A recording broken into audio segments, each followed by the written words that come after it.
မြင်းဆောင်ကကြီးတန်ချေချင်းတွေကမွေဟောက်တန်တွေလိုအရှိန်အဟုန်ပြင်းစွာငါးခြေထောက်တွေစီပြေးလာရစ်ပတ်ပြီးငရဲကန်းနဲ့ခေါ်ဆောင်သွားကြအရာအလုံးဟာအမှောင်တိတားတဲ့ယုံကကောင်းနေလို့အမဲဖြတ်တော့မယ်မျက်လုံးတွေနဲ့ငါနောက်ကတလှမ်းချင်းလိုက်လာကြအဲ့ဒီမှာစကြားလိုက်ရတဲ့အတန်ကမင်းတော်လန်ရေးသမားဘွားအဆုံးသတ်သွားပြီတဲ့ဟာဟာဟာငါအဲ့ဘာရေးလိုက်တယ်တန်ပိုက်လုံးတွေကသွေးစာနေတဲ့ဝင်ပလူတွေလိုငါခန္ဓာကိုယ်နဲ့ခုံအုပ်ကြဒူးထောက်လက်ပြန်ကြိုးတုပ်ကြောက်ပြီလားမေးတော့ငါထက်ရည်တာပေါ့ဒါမင်းတို့တက်တိလားစကားမဆုံးခင်တားတက်သမားတွေငါ့ကိုအမဲဝိုင်းဖြတ်ကြတနာရီပြီးတနာရီတရက်ပြီးတရက်တယောက်ပြီးတယောက်ပြောင်းသွားကြတတိလက်နေတဲ့ငါခန္ဓာကိုကျင်ဆက်နဲ့တို့နှိုးခဲ့ဒင်းတို့မေးခွန်းနေအသက်နဲ့ရင်းပြီးနှုတ်ဆိတ်အနာခံခဲ့သမျှငါရဲဘော်တွေဘေးကင်းပါစေဒီလိုနဲ့ကားပြကြီးကိုလည်းစီးဘူးပဲပေါ့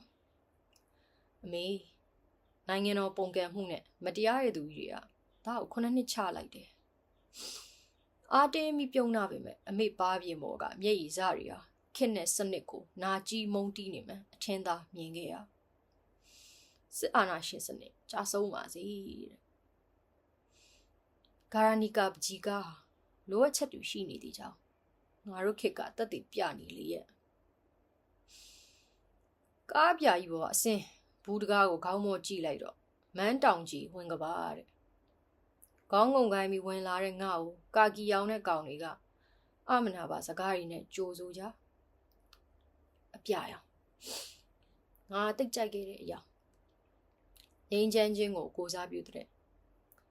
ငါလက်ထဲကပုံစံအပြဝတ်ကိုကြည့်ပြီးဝမ်းမဲနေရမလားဝမ်းမဲตายရမလားတွေးတန်တရေရဲနဲ့ဝင်လာတဲ့ငါ့ကိုပုံမတူအပြဝတ်တွေကတနာတဲ့မျက်လုံးတွေနဲ့ကိုညီခဲ့ကြတော့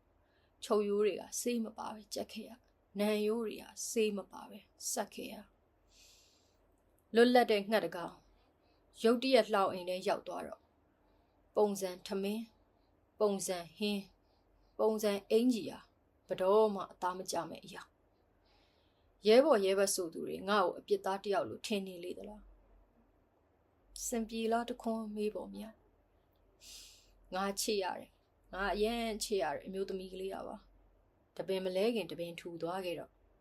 ဘဲတန်းရာကိုအရင်လှည့်ပြီးခံစားရပါကြေကွဲစွန့်နစ်မှုတွေနဲ့ပဲနာကျင်စရာတွေကပဲငါအတွက်ကျင်နာစရာဖြစ်ခဲ့ရဟောဒီဒန်ဒါယာရဲ့အမိုက်ပုံကြီးထဲမှာငါဘဝဟာကျိုးလို့ကြေလို့ပေါ့ကွယ်မြတ်သူ ABFSU ဒီကြပြလေးကကျွန်တော်တို့အခုဒီအကျဉ်းထောင်တစ်ခုမှာဒါလက်ရှိအထိပေါ့နော်ရှိနေသေးတယ်ကျွန်တော်တို့ရဲ့ရဲဘော်တယောက်ရဲ့ဒါကလောင်လက်ရပဲဖြစ်ပါတယ်ကျွန်တော်တို့နိုင်ငံရေးအကျဉ်းသားတွေအားလုံးချွင်းချက်မရှိပြန်လည်လွတ်မြောက်စေရေးအတွက်လည်းဒီနေ့ကနေပြီးတော့ကျွန်တော်တို့ထပ်ပြီးတော့ကျွန်တော်တို့ရဲဘော်တွေအတွက်တောင်းဆိုချင်ပါတယ်